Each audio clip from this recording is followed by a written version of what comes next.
Special Counsel Mueller officially ended his investigation several weeks ago.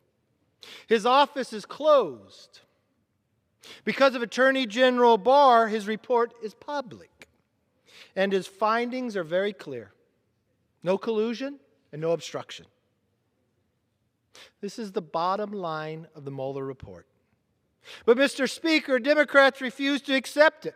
Mr. Speaker, even the chairman of the committee refuses to go read the portion that he's allowed to read, only 6 lines.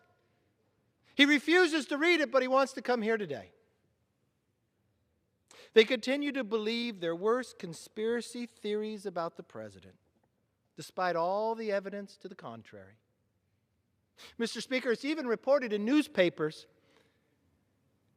in the campaign to become chairman of the Judiciary Committee, one said he campaigned for the position because he would be the best with impeachment.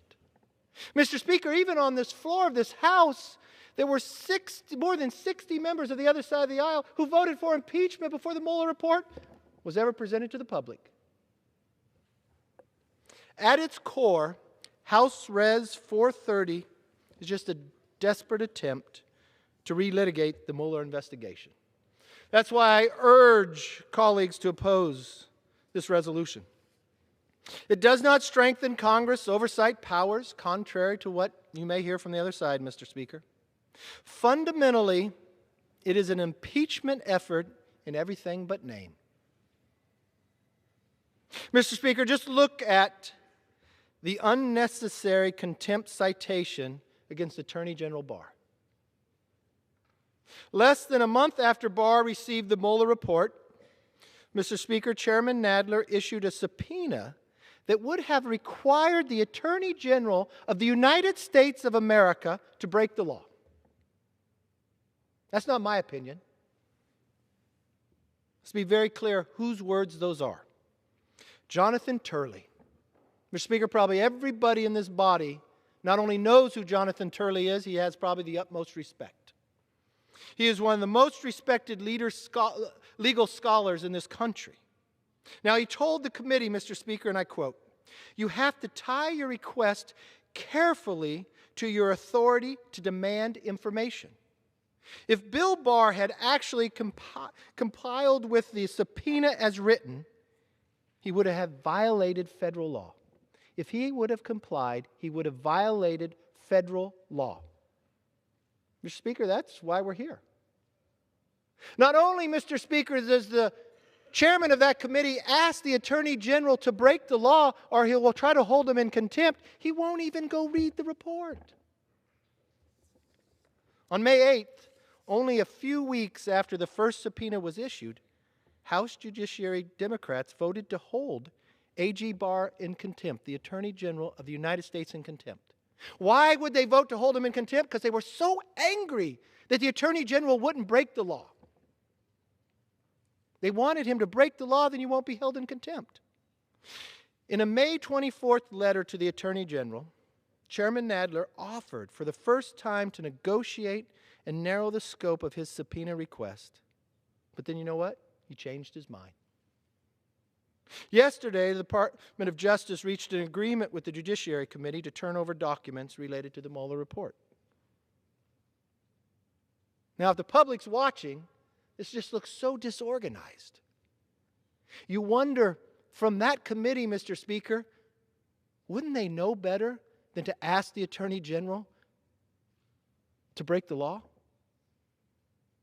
Mr. Speaker, wouldn't you know that when you get to this point in a career, that you wouldn't be so upset that someone just doesn't do exactly what you want and then you ask you to break the law, that you'd vote to hold them in contempt and force your side of the aisle just to vote that way?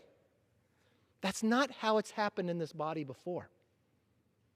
If the public wants to see a good example of congressional oversight, then let's look at something that's comparable. The House's contempt vote against Attorney General Holder in 2012. The House Oversight Committee took 2 important actions before suing in federal court. First, it negotiated with Attorney General Holder in good faith for 15 months, not a few days. It never asked him to break the law either. Narrowing the scope of its original subpoena, only extensive back and forth negotiations failed did it vote to hold him in contempt. Second, it got the full House to vote on it and prove, you know what? A bipartisan contempt. Now, I'm not sure why this committee of the judiciary, Mr. Speaker, would not know this, but I did a little research because I was here during that time. You know why they didn't realize it was the best way to do it and it was bipartisan? Because, Mr. Speaker, a lot of them stormed outside of the chambers. Yep, you heard me right. Even though 17 Democrats voted in favor of the criminal contempt resolution against Holder and 21 voted to enforce civil citation, a number of them stormed outside and protested, took their ball and ran home. Mr. Speaker, I guess the public looked at it just throwing another fit. Now that's pretty significant. As many of you remember, it was contentious. I remember, Mr. Speaker, watching then Minority Leader Pelosi, Minority Whip Hoyer, and Congressman Nadler lead 100 Democrats off the House floor to protest the vote. Mr. Speaker, you won't see that on our side. We believe in the rule of law. Mr. Speaker, we would have done the exact same thing the Attorney General did to Jonathan Turley said, that you would have had to break the law to try to appease somebody's own personal vendetta. The idea that, Mr. Speaker, that someone would run for a position to say that they'd be best to impeach somebody and even vote to impeach without even having a report, and then when you get a report and you could go down and read just those 6 lines that you want to complain about, but you won't. The same person, Mr. Speaker, that would run outside and say, I got elected to Congress, but I'm going to pout and I'm going to go outside. Mr. Speaker, that might be the same person that would want to bring this to the floor today. But what is so different about today than all the others? Well, we're doing something we've never done before. We're doing something that's going to take the power away of every member in this body and give it to a select few. Mr. Speaker, if this vote passes today, members of this body are going to say, don't bring it here and let me represent my own people and vote about going to court. Let's just give it really to 3 people. Let's give it to Speaker Nancy Pelosi, Majority Leader Hoyer, and to the Majority Whip. Because that's what BLAG is. I know the courts are going to sit there and say, that's not what Congress is supposed to do. Congress has never done that before. But you know what? If this new majority thinks all they want to do is make an attorney general break the law, I guess they could break every rule, every history, every point of representation there is inside this body. Did we wonder if this would happen? Do we wonder why you wouldn't take the months as they've shown in the time before and actually come to a bipartisan conclusion? I think the plan was already written. I don't know if people can talk about the word patient, because, Mr. Speaker, I remember Congressman Hank Johnson of the Rules Committee. This is the Speaker's Committee, so everybody understands correctly that it's just appointed by the Speaker on the majority side. And he said, Mr. Speaker, Donald Trump will stand for re-election again in a very short period of time, and we don't have 400 days to wait. So don't care about the rule of law.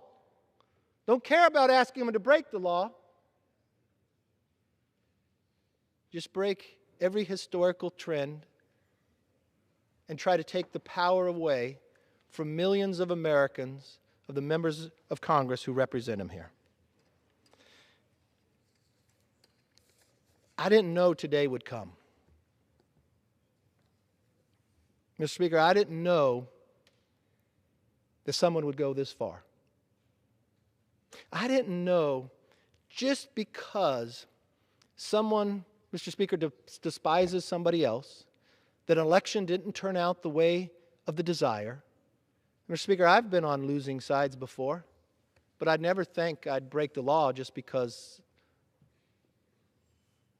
you lost an election.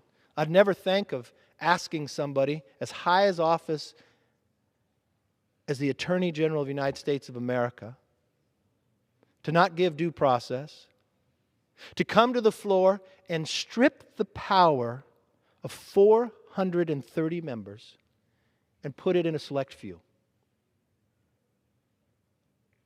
But, Mr. Speaker, I have to be honest.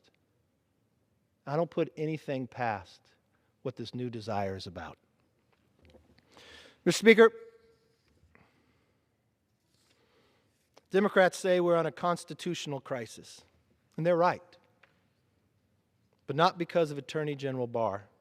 The true constitutional crisis is this. When Democrats can't win, they change the rules. I just heard it on the floor, Mr. Speaker. That yes, from the other side of the aisle said this has never been done before. And yes, this is nothing this House has ever desired to do. But it's also no way to govern. The American people deserve a majority that is serious about coming up with solutions, not subpoenas. There are plenty of important challenges that we can be working on to solve. Just yesterday, Mr. Speaker, I opened the New York Times. It's not a paper that I think always I agree with, but it had an editorial, not for the first time, but for the second time. And it was talking about the crisis on the border. And as I read this editorial, I found myself agreeing with it greatly. When I read it, it talked about the border, it talked about Washington to stop dithering and do something about it. And I looked to wonder what committee would be most responsible for this challenge. Lo and behold, it was Judiciary. So I turned it on in hopes that I would see a hearing. Maybe I'd even see a markup. No, Mr. Speaker, who did I see? I saw John Dean. John Dean, who pleaded guilty in Watergate, the same individuals that's put more than 900 tweets out against the president, many before any Mueller report came forth. He was the expert witness. The same individual who's paid by CNN, the same individual who said the presidency of George Bush was worse than Watergate. I guess this new majority will go to no end. It doesn't matter if the facts don't go where you want, just change the rules. I wonder, all these new freshman Democrats, Mr. Speaker, when they swore in to uphold the Constitution, does that mean trying to make the Attorney General break the law? Does that mean giving your power away to a select few? There is a crisis on the border. The New York Times knows it. The country of Mexico knows it. I think almost everybody in America knows it, except, Mr. Speaker, I guess this majority. The Committee of Responsibility is more concerned about bringing somebody in who pleaded guilty in Watergate, who makes their money off, Mr. Speaker, of writing books claiming every Republican president there is worse than Watergate, and then asking the Attorney General to break the law. That's not a legacy I would be proud of. It's not a legacy I'd want to be a part of. But, Mr. Speaker, I will stay on this floor. I will vote against taking the power away, even the power away from people on the other side of the aisle. I won't lead a protest, and I won't go outside, and I won't take my ball, and I won't run home. I believe in the rule of law. Mr. Speaker, I had the responsibility and the opportunity that I could go read the redacted portions of the Mueller report, just as some on the other side of the aisle could. It's just 6 lines. Not did I think it was just my responsibility, but as an elected official, I thought it was a responsibility, so I went. But, Mr. Speaker, the people leading this today, they have not. They think they know better. I don't know if they know better, but one thing I do know, they're changing the rules of the House simply because they cannot win. That's not the American way. Those are the reasons why we stand up. Those are the things that America unites behind, the rule of law.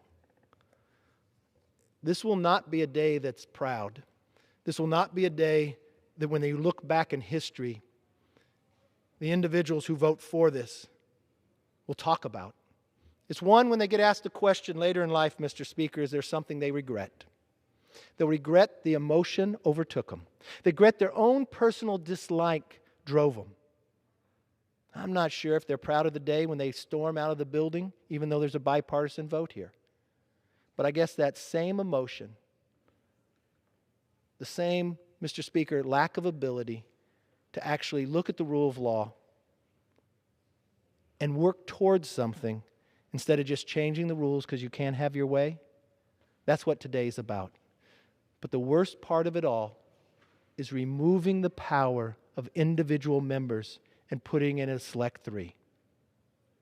But then again, Mr. Speaker, when you study history and forms of government, that's what socialism is all about. I yield back.